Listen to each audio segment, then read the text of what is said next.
people-based movement. It was unprecedented in Sri Lanka history. Hundreds of thousands of people poured into the streets, showing their anger and frustration, and they're demonstrating their frustration at the political and economic crisis. The result, the departure of the most powerful or legally powerful president in Sri Lanka. It was truly representative of people's dissent and concept.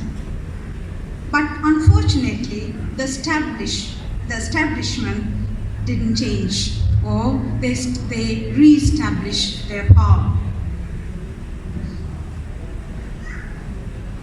But they established the weakest form of governance. Repression seemed to be their main strategy. New version of the PTA, or like the Anti-Terrorism Act, is designed to bring terror to not only the dissenting groups, but also particularly to minority communities who have been at the receiving end of targeted violence for many decades. Economic reforms, on the other hand, it seemed to be very, very bad, and the VAT, for instance, the VAT increased 18%. You see where they are going. So we must ask, is there an alternative method for organizing the will of the people beyond spontaneous uprisings? Again, one of the rallying calls of the protest was systemic change, or a new social contract. They demanded a new social contract. At its most fundamental, calls for systemic change in our structures of governance and in the practice of people's political participation. Then struggle opened up discussion on the need for deepening democracy, a need for participatory democracy. Participatory democracy makes people active agents in the practice of governance and political movement. It supplements and deepens the exercise of democracy at the center and at the periphery. It complements and strengthens the representation of the people. It gives the most vulnerable and the weakest a voice. One of the ways in which participatory democracy could function is through the formation of people's councils. We created a new. It is the movement for People's Council.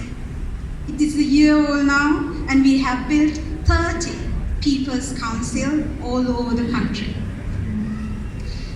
Now, those who are on the left to the right ask us, how are we going to get the power of the state through this seemingly utopian initiative? So we have been thinking about this question, and together, of course. So we tried to answer some of the three questions, actually. What sets the People's Council apart from established state institutions and other voluntary people's organizations? Does the People's Council wield state power, or does it operate differently? What strategy does the People's Council employ to gain control of state power? So we propose anew. We try to give an answer. In Sri Lanka, we know there were several attempts by the left in the past to gain state power. It was through armed struggles. From the north to the south, we tried, but we know we were not successful. Then there comes this solution. It was the representative democracy, and the election is the only answer. But we know with the thousands of issues that we are facing today, this system does not represent people in this country, or at least the majority of the people in this country. The system has divided us. It has created protracted war. It brought all the draconian laws. to suppress the dissent, including the minority communities in this country. It has destroyed the opportunity to build our society, and it has created tremendous economic issues. And it has made us to eat 2 meals per day. It's not a choice, something that the politician has decided for us.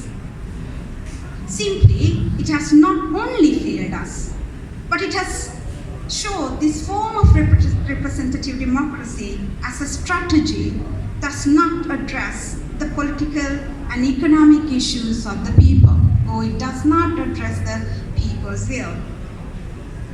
Also, we will not allow the real shape of the people's struggle to be carried away in the guise of election and armed struggle.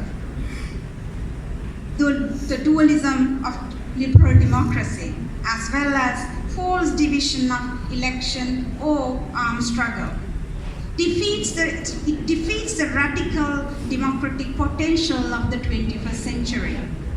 To those who say so, we suggest studying the example of Venezuela Council's democracy and the working class taking over the productive forces and exercising their power.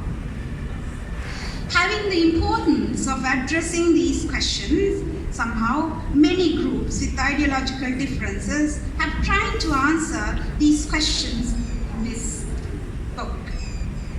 So indeed, this is not an end product that everybody agreed upon on what is state power, how are we going to get state power, but this shows we are serious about the discussion and we are opening this discussion to the people. Also, but one thing actually they all agree, all of us who have written and the People's Council, that is the state power is not something that is above the people. They all agree that creating People's Council could transcend the state power. It is not clearly, it is not the already existing state structure that we try to reform. Rather, we try to create a new. This is not the time for reforms.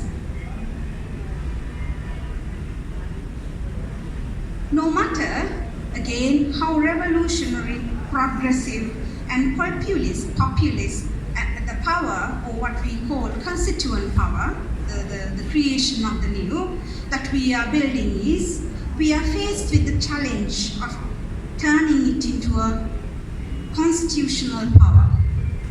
It should be noted that our lineup for that is the creation of People's Council Federation for constitutional, legal, and people's governance. It is a battle from the below up. Yes, indeed, it is from below up process that we are trying to create. A battle as hard as true democracy. So this is not the time, again, time for reforms. This is the time to build anew. Mobilizing and building a resistant force rests on the idea of mobilizing the margin is our goal. So we are the radical force that builds the movement from the margins to the center. It tries to address the ethnic question in this country. It does try to include all the sexually oppressed communities in this country. It tries to address gender issues. It concerns the difficulties of the disability community or disabled community. It tries to think about an environmental friendly governance.